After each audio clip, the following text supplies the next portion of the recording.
PCL को लेकर ये ट्वीट। ऊर्जा मंत्री का बहुत बहुत शुक्रिया राजीव आपका हमारे साथ जुड़ने के लिए। और आइए अब खबरों का पूरा विश्लेषण सिर्फ 1 मिनट में। नोएडा को आज मुख्यमंत्री योगी आदित्यनाथ ने कई सौगातें दी। सीएम योगी ने आज करीब 700 करोड़ रुपए की 80 परियोजनाओं का लोकार्पण किया। सीएम योगी आज नोएडा आने वाले थे, लेकिन मौसम खराब होने के कारण उनका दौरा रद्द हो गया था। बाद में सीएम योगी लखनऊ से वर्चुअली जुड़े और परियोजनाओं का लोकार्पण किया। एक साथ सैकड़ों करोड़ रुपए की परियोजनाओं का नोएडा अथॉरिटी ने आज लोकार्पण किया है। शिलान्यास का कार्यक्रम भी वहां पर संपन्न हुआ है। जनप्रतिनिधियों के परिश्रम और पुरुषार्थ से वहां पर Noida authority, greater Noida authority और यमुना अथॉरिटी के अधिकारीगण पूरी प्रतिबद्धता के साथ विकास की इस प्रक्रिया को तेजी के साथ आगे बढ़ा रहे हैं। इस दौरान सीएम योगी ने नोएडा कमिश्नरेट सिस्टम की तारीफ भी की। पिछले 1 वर्ष के अंदर पुलिस आयुक्त प्रणाली ने आम जन के मन में एक विश्वास पैदा करने का जो प्रयास किया, आज उसी का प्रतिफल है कि सेफ सिटी में भी गौतम बुद्ध नगर की परियोजनाओं का आज वहां पर एक साथ शुभारंभ किया जा रहा है। प्रधानमंत्री नरेंद्र मोदी ने आज प्रधानमंत्री राष्ट्रीय बाल पुरस्कार पाने वाले 32 बच्चों से बात की। इस दौरान पीएम मोदी ने बच्चों की वीरता की तारीफ की और कहा कि आपका काम प्रेरित करने वाला है। प्रधानमंत्री नरेंद्र मोदी ने कहा कि कोई खेल के क्षेत्र में देश का नाम रोशन कर रहा है, कोई अभी से ही रिसर्च और इनोवेशन कर रहा है। आज ये अवार्ड ऐसे हर बच्चे को भी मिला है, ऐसे परिवार और ऐसा समाज जहाँ बच्चों से सीखने का कल्चर होता है, वहाँ बच्चों के व्यक्तित्व का तो बहुत विकास होता ही है, साथ साथ बड़ों में भी ठहराव नहीं आता, सीखने की ललक बनी रहती है। 32 बच्चों में से यूपी उत्तराखंड के 6 बच्चों को ये पुरस्कार मिला है।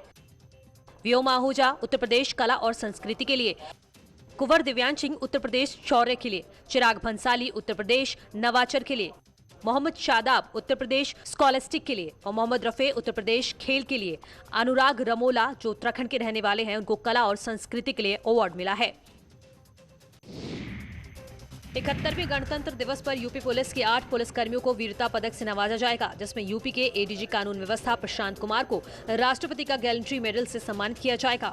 उसके अलावा प्रशांत कुमार एडीजी एलओ, बागपत के SSP Abhishek Singh, DSP Brajesh Kumar Singh, inspector Sanjeev Kumar, sub inspector Sunil Kumar, Vinay Kumar Sharma, Amit Singh Tewatia और हेड कांस्टेबल रकम सिंह को गैलेंट्री मेडल से नवाजा जाएगा। वहीं यूपी डीजीपी की ओर से 658 पुलिसकर्मियों को प्रशंसा चिन्ह की घोषणा की गई है। इन पुलिसकर्मियों को इनकी सेवाओं के लिए प्लैटिनम, गोल्ड, सिल्वर और कांस्य पदक दिए जाएंगे। हर साल उनकी वीरता और प्रतिष्ठित सेवा के लिए कई पुलिसकर्मियों को 26 जनवरी को सम्मानित किया जाता है। झांसी के एक निजी कार्यक्रम में शामिल होने पहुंचे प्रदेश अध्यक्ष स्वतंत्र देव सिंह ने किसान आंदोलन पर सवाल खड़े किए। उन्होंने कहा कि बीजेपी सरकार में किसानों का सबसे ज्यादा हित हो रहा है, फिर भी कुछ लोग निजी स्वार्थ के लिए नए कृषि सुधार कानूनों का विरोध कर रहे हैं। ये आंदोलन जिन लोगों के हाथ में नहीं होना चाहिए, उन लोगों के हाथ में आंदोलन जा चुका है। किसानों के हित की उसमें कोई विषय हो तो आप बताओ। मैं कह रहा हूँ मंडी खत्म, मैं नहीं कर रहा हूँ, लेकिन किसान स्वतंत्र है कि अपना गल्ला कहाँ बेचेगा। एमएसपी मैं कर रहा हूँ, खत्म करूंगा नहीं, एमएसपी मैं बढ़ा रहा हूँ और मोदी जी के आने के बाद एमएसपी बढ़ी। उन्होंने आरोप लगाया कि आंदोलन किसानों के हाथ से फिसलकर गलत लोगों के हाथों में चला गया है। अब बात करो, लगता है कोई समस्या है तो उसको निस्तारण करेंगे, उसको स्थगित करेंगे कुछ दिनों के लिए, लेकिन आप तो बात करो। आप जिद पकड़ लिए हैं तो इसका मतलब है कि इस आंदोलन में और इस आंदोलन को कोई लीड कर रहा है। स्वतंत्र देव सिंह ने कहा कि योगी सरकार में प्रदेश गुंडों के आतंक से मुक्त हुआ। यही वजह है कि अवैध AK-47 लेकर घूमने वाले लोग लाइसेंसी असलहे लेकर चलने में डर रहे हैं। उन्होंने कहा कि देश की जनता मोदी और यूपी की जनता योगी के साथ है।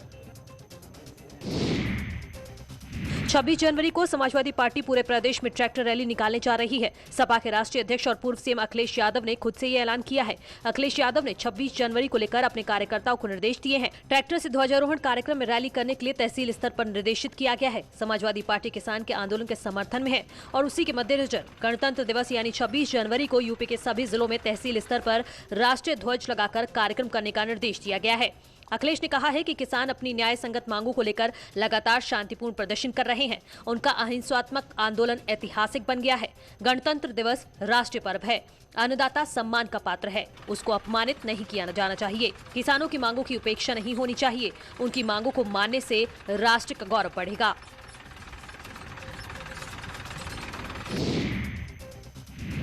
फर्रुखाबाद दौरे पर गए समाजवादी पार्टी के अध्यक्ष अखिलेश यादव ने किसान आंदोलन के मुद्दे पर बीजेपी पर फिर निशाना साधा। उन्होंने कहा कि 26 जनवरी को जब पूरा देश गणतंत्र दिवस मना रहा है तो किसान आंदोलन कर रहा है। उन्होंने केंद्र सरकार से तीनों कानून वापस लेने की मांग की। उन्होंने तंज कसा कि कहां तो बीजेपी ने किसानों की आय दुगनी करने की बात कही, लेकिन हुआ उल्टा।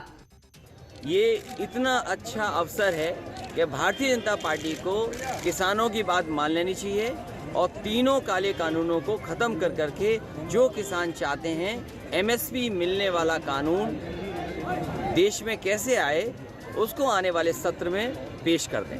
ये वही लोग हैं भारतीय जनता पार्टी के लोग जिन्होंने कहा कि हम आय दोगुनी कर देंगे। आय दोगुनी तो हुई नहीं, किसान बर्बाद हो गया। उन्होंने दावा किया कि 2022 में समाजवादी पार्टी की सरकार बनेगी और विधानसभा चुनाव में पार्टी को 350 से ज्यादा सीटें मिलेंगी। समाजवादी पार्टी अकेले सरकार बनाने जा रही है और जिस तरह जनता में नाराजगी है भारतीय जनता पार्टी के खिलाफ, 350 से ज्यादा सीटें समाजवादी पार्टी जीतेगी। गणतंत्र दिवस के मौके पर आतंकी खतरे के मद्देनजर भारत नेपाल सीमा में सुरक्षा एजेंसियां चौकन्नी हो गई हैं। महाराजगंज से सटे सनौली बॉर्डर पर सुरक्षा के कड़े इंतजाम किए गए हैं।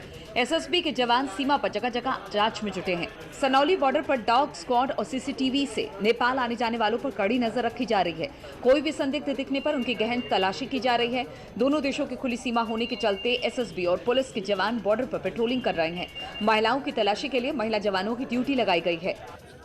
जो सीमा है हमारी नेपाल से, सीमा पे काफ़ी लंबी हम लोगों ने कॉम्बिंग रखी, जिसमें एसएसबी के जवान थे, डॉग स्क्वाड था, हमारी सिविल पुलिस थी, महिला पुलिस थी और गांव-गांव होते हुए हम लोग वापस आए हैं। लोगों को सेंसिटाइज किया गया है, चेकिंग को स्ट्रिक्ट किया गया है कि बिना चेक हुए, बिना फ्रिस्किंग हुए कोई भी नेपाल की तरफ से इंडिया के बॉर्डर में नहीं घुस सकता है। आपको बता दें कि 26 जनवरी को लेकर अलर्ट जारी किया गया है, जिसके बाद स्थानीय पुलिस और एसएसबी के जवान पूरी तरह से चौकस हैं ताकि असामाजिक तत्व गणतंत्र दिवस के मौके पर खलल न डाल सके। गणतंत्र दिवस का उत्साह दिल्ली के राजपथ से लेकर धर्म नगरी वाराणसी में भी दिखाई दे रहा है। काशी के गंगा घाट पर लोकगीत कलाकारों ने अपने गीतों के जरिए देश के पराक्रम की गाथा सुनाई और देश के दुश्मनों को मुंह तोड़ जवाब दिया। विजयी विश्व तिरंगा प्यारा लहर लहर लहराएगा, इस मिट्टी को छूने वाला मिट्टी में मिल जाएगा। इस मौके पर गानों के जरिए शहीदों को श्रद्धांजलि दी गई।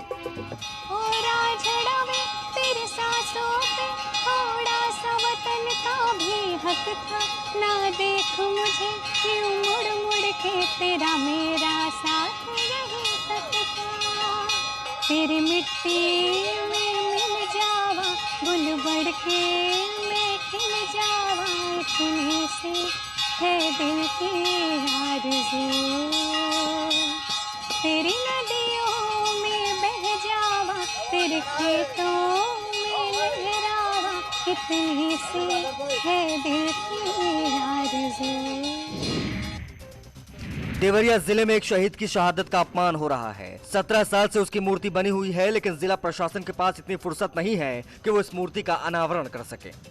मैं जला हुआ राख नहीं अमरदीप हूँ, जो मिट गया वतन पे मैं वो शहीद हूँ। ये संजय चौहान की मूर्ति है जो 17 साल से अपने अनावरण का राह देख रही हैं। आप ये देख सकते हैं कि जीर्ण शीर्ण अवस्था में कपड़ों में ये मूर्ति बांधी हुई है। इस मूर्ति के अनावरण के लिए गुहार लगाई, लेकिन 17 साल बाद भी इस मूर्ति का अनावरण नहीं हो सका। शहीद संजय चौहान सन 2002 में राजपूत रेजिमेंट में भर्ती हुए थे। 13 अप्रैल 2004 में जम्मू कश्मीर के बारामूला सेक्टर में वो आतंकवादियों से लोहा लेते हुए शहीद हुए थे। लोगों ने सरकार से इस मूर्ति का जल्द से जल्द अनावरण करने की गुहार लगाई है। इनकी मूर्ति कैसे उपेक्षित करके रखी हुई है, धूल मिट्टी फाँक रही है, आप देख रहे हैं। हमारी सरकार से ये मांग है कि जल्द से जल्द इस मूर्ति का अनावरण किया जाए ताकि शहीद को उचित सम्मान मिल सके। एक बहुत छोटा सा ब्रेक ले रहे हैं, लौटते हैं जल्दी।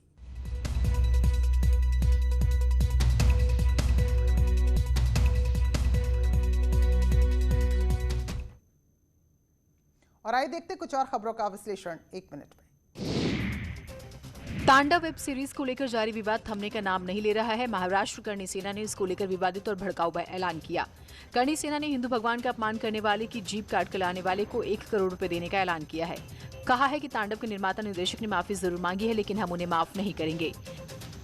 तांडव इस सीरीज में हिंदू भगवान का जिन कलाकारों ने और जिन दिग्दर्शकों ने अपमान किया है, वो अपमान करने वाले का अगर कोई जुबान काट कर लाएगा तो उसको महाराष्ट्र करनी सेना 1 करोड़ का इनाम हम आज डिक्लेयर करते हैं। इन्होंने माफी मांगी है, ये तांडव निर्माता और दिग्दर्शक माफी मांगी है, हम कदापि माफ नहीं करेंगे।